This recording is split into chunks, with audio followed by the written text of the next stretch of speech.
Assalamualaikum warahmatullahi wabarakatuh. Perkenalkan, nama saya Zuhair Fikri Khairi dengan NPM 2031030068. Saya dari Prodi Ilmu Al-Quran dan Tafsir dengan mata kuliah Ilmu Mantik atau Logika yang diampu oleh Pak Agus Devrianto. Baik, di sini saya akan mempresentasikan hasil jawaban saya dari soal UTS mata kuliah Ilmu Mantik dan Logika. Soal yang pertama itu ialah seperti kita tahu bahwasannya manusia itu akan mengalami yang namanya berkembang dan berevolusi. Seperti misalnya manusia itu yang awalnya tidak ada menjadi ada, seperti penciptanya Nabi Adam alaihissalam, yang mana ia diciptakan dari tembikar yang Allah bentuk sedemikian rupa dan Allah tiupkan ruh ke dalamnya sehingga lahirlah manusia pertama. Dan kita ketahui bahwasannya pengetahuan ini sudah ada sejak lahir, namun belum berkembang secara baik gitu. Dan agar pengetahuan ini berkembang secara baik, diperlukanlah yang namanya pendidikan.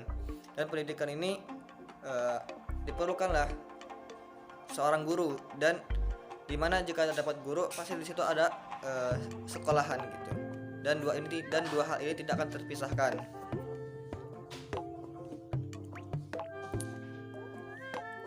Dan jika ia selesai dengan pendidikan di sekolah tersebut, ia akan melanjutkan pendidikannya di masyarakat. Ia akan belajar bersosialisasi dengan masyarakat setempat, seperti keluarga, kerabat, bahkan tetangganya gitu. Dan setelah ia selesai dengan masyarakat, ia akan mengetahui tentang apa kegiatan dari masyarakat tersebut, seperti kebudayaannya ya, seperti contohnya kayak yasinan dan tahlilan segala macam gitu. Jadi intinya itu ialah manusia ini akan selalu senantiasa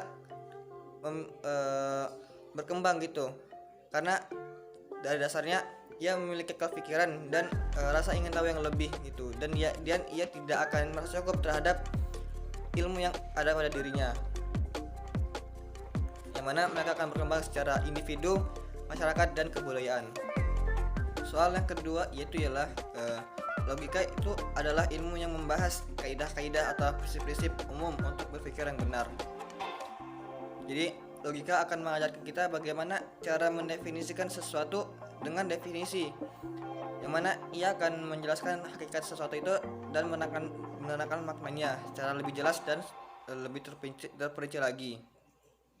Dengan berpikir logika, kita akan terbiasa dengan berpikir sistematis, sehingga kita akan terhindar dari yang namanya kemandulan atau kesia-siaan dalam berpikir. Dan bahkan kita juga akan terhindar dari yang namanya kesesatan dalam berpikir. Jadi supaya dapat berpikir secara benar dalam ilmu logika, ada 4 prinsip utama dalam ilmu logika, yaitu sebagai berikut. Yang pertama itu ialah prinsip identitas, yang mana sesuatu itu apa adanya begitu. Yang A itu A dan yang B itu B, dan bukan A itu B atau B itu A gitu. Dan yang kedua itu ialah prinsip pengecualian nilai tengah. Jadi itu ialah ia tidak ada di antara keduanya maupun di tengah-tengahnya.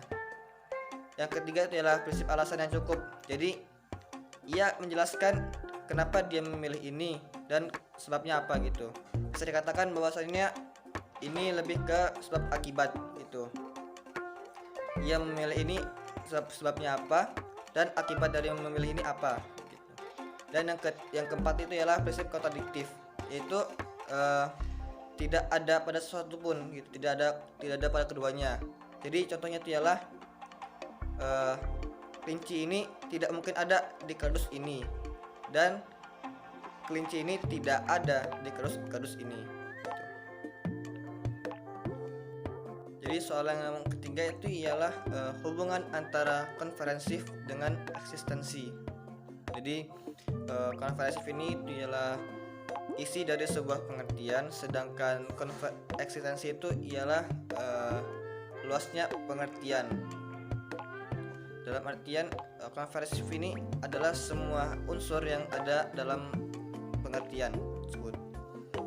Seperti contohnya itu ialah bahwasannya saya berada di sebuah taman di mana saya melihat titik di ujung cakrawala. Karena jarak yang jauh dengan benda tersebut, jadi saya tidak tahu apakah benda tersebut gitu. Jadi saya hanya melihat benda tersebut seperti titik gitu, dan saya tidak tahu benda apakah itu, baik itu burung, pesawat, atau dan lain-lainnya, karena jarak yang jauh dari saya. Dan itu berarti eksistensinya besar. Tapi jika benda itu mendekat ke saya dan saya bisa melihat jelas bahwa benda itu tersebut adalah burung. Nah, dalam hal ini eksistensinya itu ialah semakin kecil karena saya telah mengetahui definisi dari benda tersebut gitu. Dari contoh di atas dapat kita simpulkan bahwasannya semakin besar konferensif maka akan semakin kecil eksistensinya, dan sebaliknya apabila eksistensinya yang semakin besar maka konferensifnya akan semakin mengecil. Yang keempat ialah argumen. Argumen itu ialah rangkaian suatu pernyataan yang mempunyai ungkapan yang membutuhkan suatu kebenaran dan kesimpulan. Dari argumen tersebut kita dapat ambil contoh ketika ada sebuah argumen yang mana ini nih seringkali dibahas dalam ilmantik gitu, yaitu contohnya Nabi Muhammad SAW itu ialah nabi, itu konteksnya ya kan. Jadi dalam hal ini kita perlu membuktikan kebenarannya dan mengaitkannya kepada premis atau landasan pendukung yang selalu kita perlukan dalam kesimpulan atau konklusi. Dari contoh di atas tadi dapat kita bagi menjadi dua landasan dasar atau dua premis dan sebuah konklusi, yang mana yang pertama itu adalah premis minor, yang artinya premis ini lebih spesifik dan terpikat oleh premis mayor. Dan kedua itu adalah premis mayor, yang mana premis mayor ini lebih ke bentuk umumnya dan mengikat seluruh konteks dalam argumen. Dan yang ketiga itu adalah konklusi, yang mana itu adalah kesimpulan dari semua keseluruhan teks argumen tersebut gitu.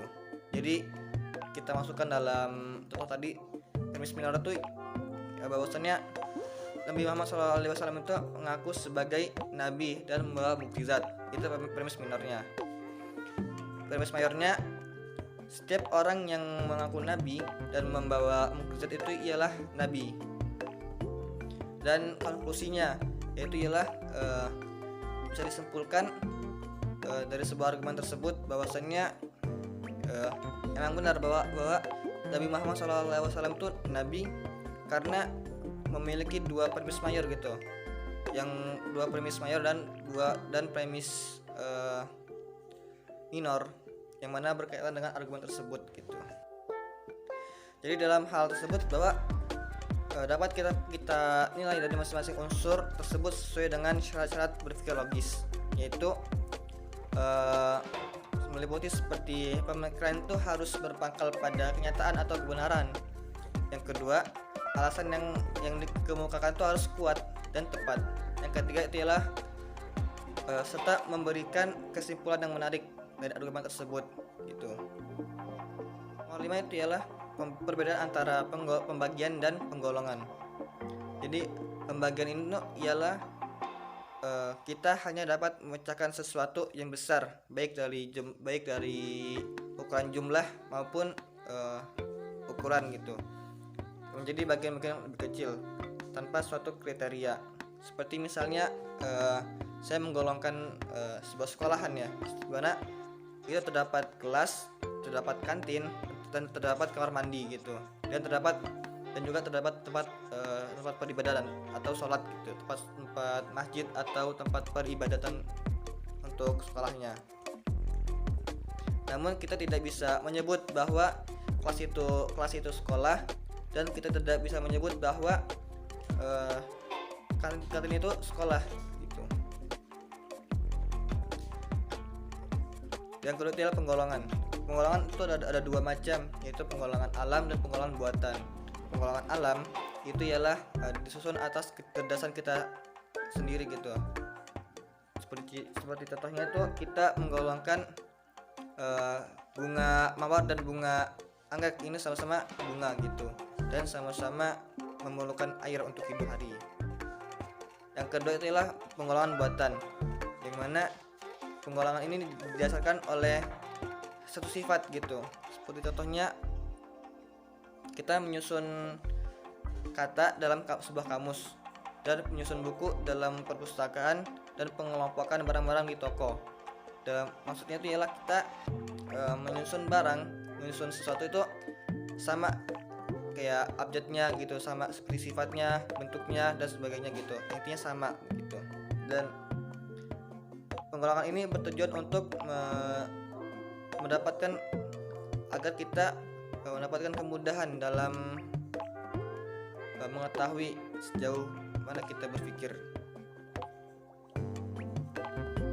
Yang keenam itu ialah kapankah penggolongan dan pembagian ini menjadi sesat atau keliru.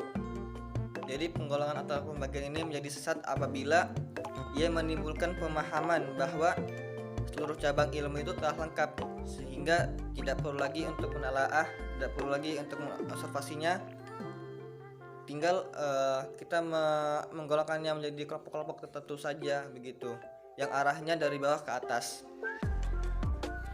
Untuk contohnya itu ialah orang-orang yang bekerja itu kita golongkan ya menjadi PNS, polisi, karyawan, tentara, dan guru gitu, dan hanya sebatas itu saja gitu, dan tidak menambah golongan yang lainnya.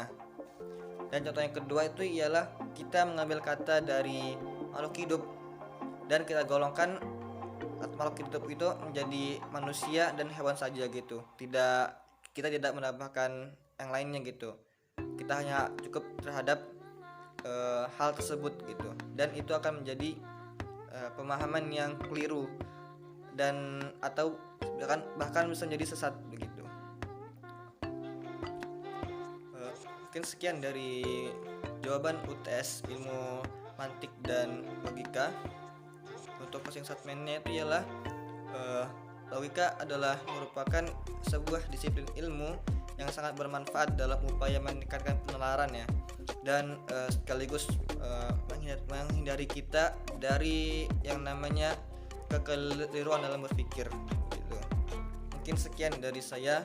Apabila terdapat kesalahan dari jawaban-jawaban yang saya berikan, mohon sekiranya untuk memberikan tanggapan dan kritik terhadap jawaban saya.